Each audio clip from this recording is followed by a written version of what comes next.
the texture and the paint. That's all Is it that on really clapboard needs too? to be. This is on canvas. Oh, this but one's on again, canvas. this is the little pieces of wood, the compulsive gluing. It's, you know, it is a dimensional surface. Yeah, and you have them on here like a raised relief. It's Yeah. kind of like.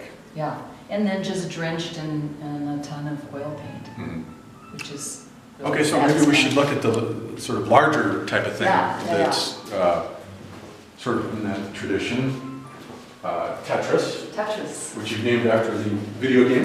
Yes, from 1980 or whatever it was, that I used to steal from my kids. Right. They're like, give me I my remember that game. Game Boy back. And it does have an obsessive compulsive quality to it, sitting there building those things.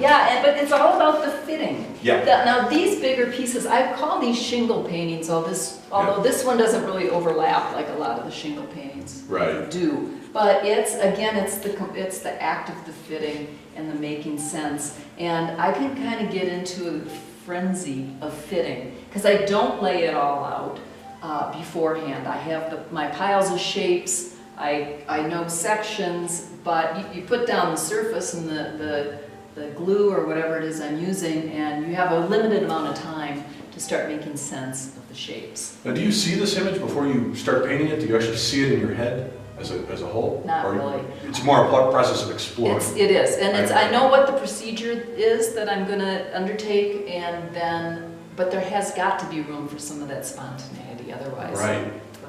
Yes. I love the way you've sort of incorporated these like graffiti-like elements from your earlier stuff. Yeah. This one here is Yeah, an yes. echo of one of your earlier ones. Mini For paintings. instance, Painting.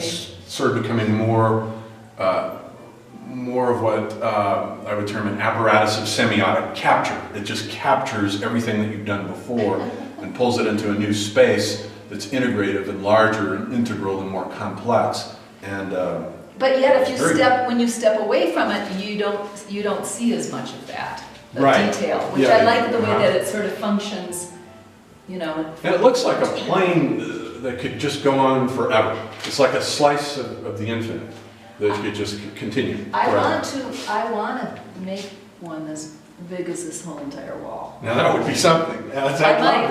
Yes. Yeah, you should do that. I highly encourage that. Okay, I like big projects like that. Okay, maybe we should wrap up then with this tour of the art of Blair Vaughn-Gruler, which we hope you've enjoyed.